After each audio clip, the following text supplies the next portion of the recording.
Welcome to this review of Esports MK4400 Pro wireless mechanical gaming keyboard. So this is a budget gaming keyboard which has been recently launched and it's going for around 2000 rupees in Amazon, and it's a great deal for the price and the features it offers. So this is the box which it comes in. Pretty interesting to see that they have listed out all the features outside, and the MRP is listed as around 5000 rupees, but I am sure it's kind of inflated. It's 6000, and they are selling it for around 2000. This is the USB cable, Type C USB cable, which comes with the product, and it also has a quick start guide and a welcome message from the Esports director of sales or someone like that. So the quick start guide is pretty useful with this keyboard. This is the keyboard itself, and it's a quite elegant looking one. It's kind of minimalistic, and it looks sleek, to be honest. It's a per switch per key RGB keyboard, which means it's not a rainbow lighting or it's not a big strip of LED. It's per key LED RGB. It has brown keys, and it's not the branded keys, it's Esports own brown key, and it is rated for 20 million clicks. There is a knob for volume and brightness control as well, which is not the best when it comes to design. I am not sure why they went for a chrome setup. It looks so odd and it doesn't match the keyboard aesthetics, and it's not so easy to operate as well. I will come to it later. So there are some keys for media controls as well, which doubles as caps, numlock, lights. This is the bottom part of the keyboard, and there is a slot for the wireless dongle, and there is an on-off switch which is used to operate the wireless keyboard feature without powering via USB. So the dongle comes out easily, and it's a 2.4 GHz one. You can use it like any other keyboard. The legs or the stands are quite flimsy.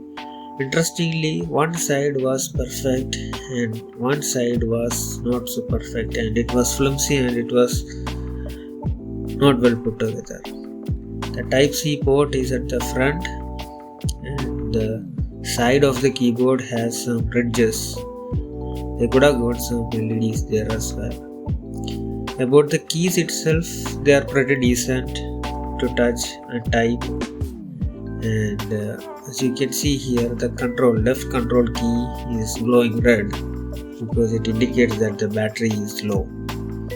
So it's explained in the manual how the battery level works. When the battery is full, the right side control will glow green or something like that. It's written in the manual. There are also these top 3 keys which indicates numlock, caps lock and scroll lock, and they are not just lights, they double as keys for media control. The knob can be used to control both brightness as well as the audio sound. When the lights come on, the keyboard looks really nice. I mean, these lights are not out on your face or in your face kind of thing. They are subtle and they are at the right brightness, even at full brightness. So even at night, they won't make it painful for you to work. Right?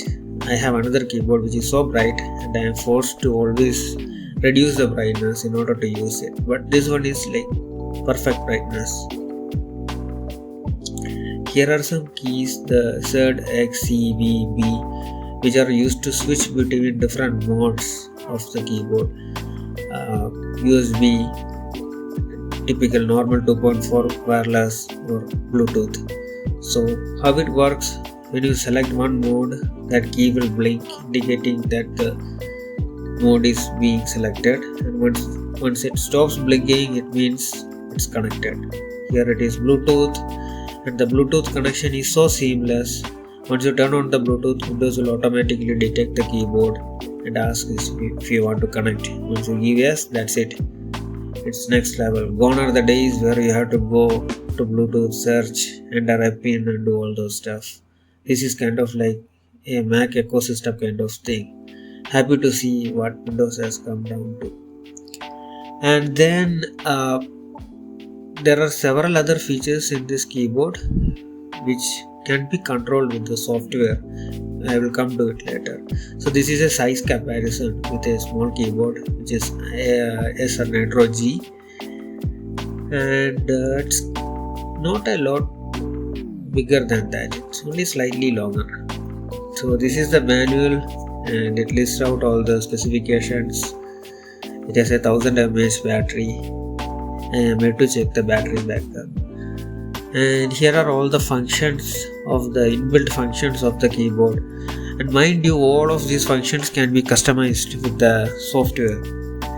So I will come to that in a bit, and you can refer to this. You can even set custom functions without the software using function plus shift L.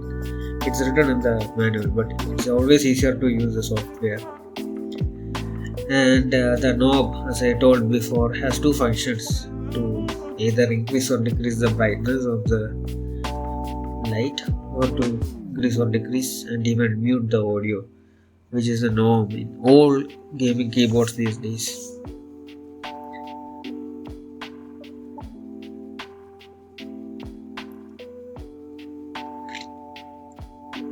This is how you can switch between different modes. And as I told before, charging, low power and hibernation are indicated through different keys, control keys. It will glow either red, green or something else based on the mode. This is the website from Esports, and there you can download the software for this particular keyboard. Once you have that software, there is a lot you can control with that keyboard, with the software. So this is the software, and so you can see here it has one of those typical gaming software design. When you select keyboard, you can see the keyboard and you can choose per key settings. Each key you can put a custom shortcut, which is amazing. The kind of shortcuts you can put Windows shortcuts or mouse key press, or what surprised me the most is the ability to put macros. Macros means a set of key presses can be saved and replicated with a shortcut key. At this price point, that is unbelievable. The kind of chip you need to get that done, it's not cheap, right? So the Windows shortcut is also something which will come useful for a lot, because you can set my computer, or you can even choose an application and assign it to run on a key press or a website URL. There are a lot of shortcuts you can play around with, and there are also profiles. You can make multiple profiles, and each profile can have different shortcuts. So that is also cool. I don't think there is a limit on the profiles. At least we can make 3 or 4. I had made about 3 or 4 profiles, and it ran pretty fine. So you can also see the different lighting effects of this keyboard from the software and change. You can even control the brightness. The brightness, I believe, is 5-step. At least that is what I found with the knob, but I guess from the software you can choose any brightness you wish. Then this is the coolest feature, music mode. Once you select the music mode, and if a music is playing, it will show the spectrum analyzer in your keyboard. And right now only the spectrum analyzer part is glowing, and everything else is black. But there is something in the software. You can set a background. If you put background white, whichever keys are not lighting up with the spectrum, it will light up in that background color. So here I have set the background color as white, and as you can see, Everything else is acting as spectrum analyzer, and whichever is not, it will light up in the background color.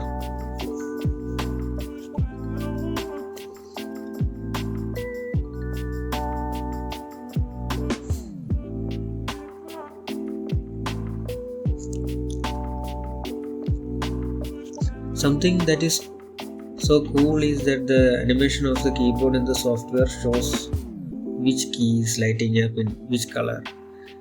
So you don't always have to look at the keyboard while setting it up to see if it's actually working.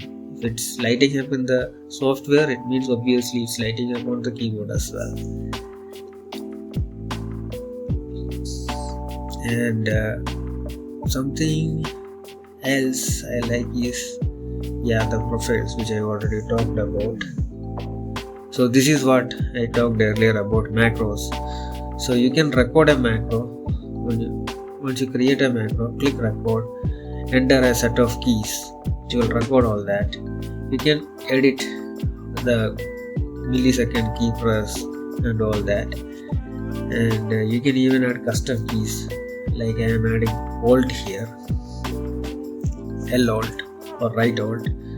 Once everything is done, you can save the macro, and once it's saved, you can go back to the shortcut place where we earlier saw, and you can choose this macro there and assign it to a key.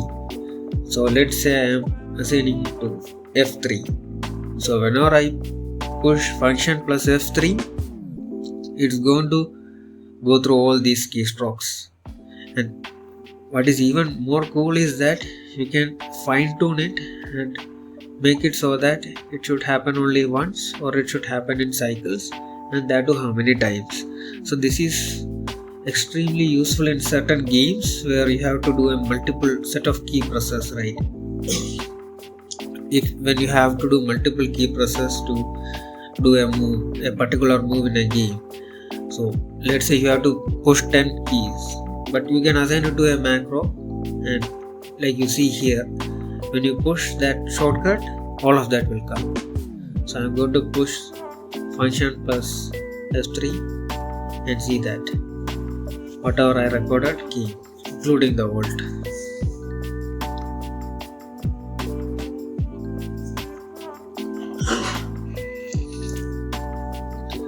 So that's about the software.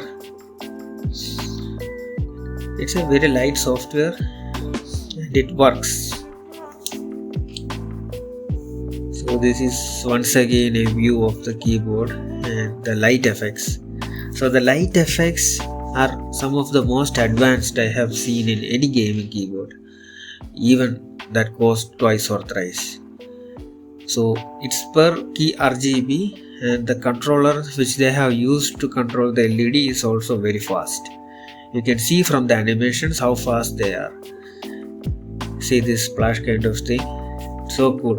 And there are around 15 different patterns you can choose from, and even without the software there is a shortcut key function plus there is a key. Once you press that, you can switch between the modes.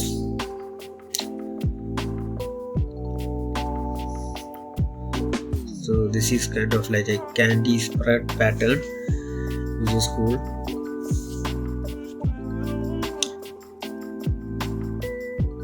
This is something else. And the coolest part is that if you don't want the rainbow colors, there is a shortcut key where you can set a particular color and the same animation will work with any color you want of your choice. The color of your choice. Let's say in this snake example, you don't want it to be a rainbow snake. If you want, you can make it into a single color snake. I will come to it later.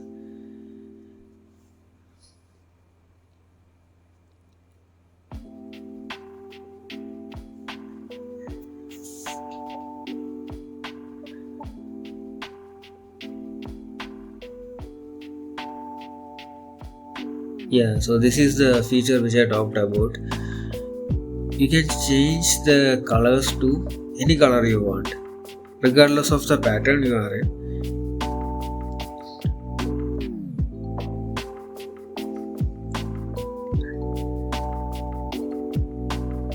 See, right now I am switching colors within the pattern.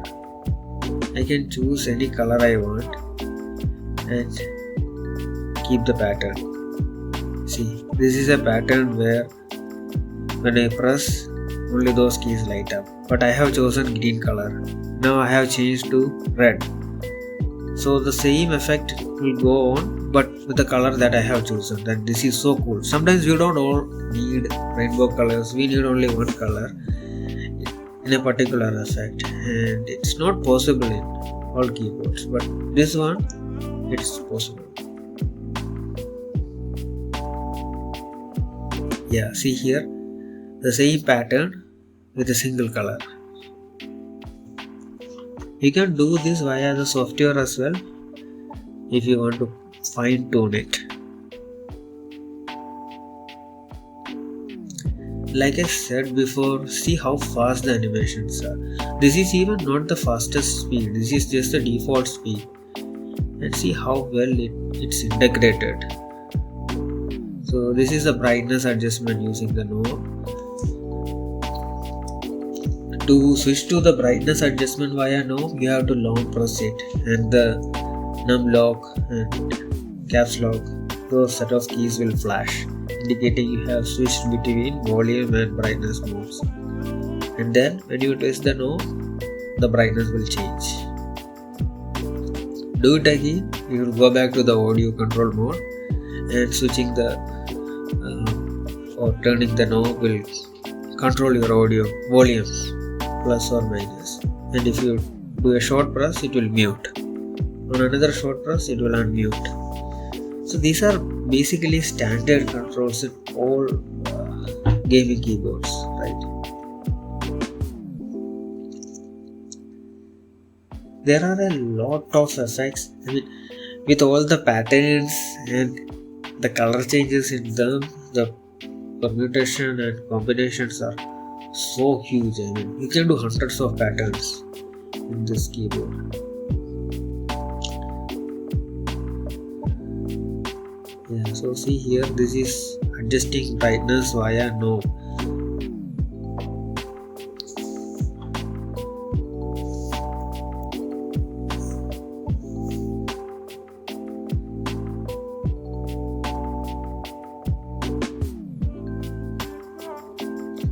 This is a website which is used to test latency of the keyboard, and while connected through USB, it's showing decent results, and I was not able to find a huge difference while I connected with wireless and Bluetooth. I am not sure if it's the same when we actually do game on this keyboard, but I suggest you to use the wired connection if possible during gaming.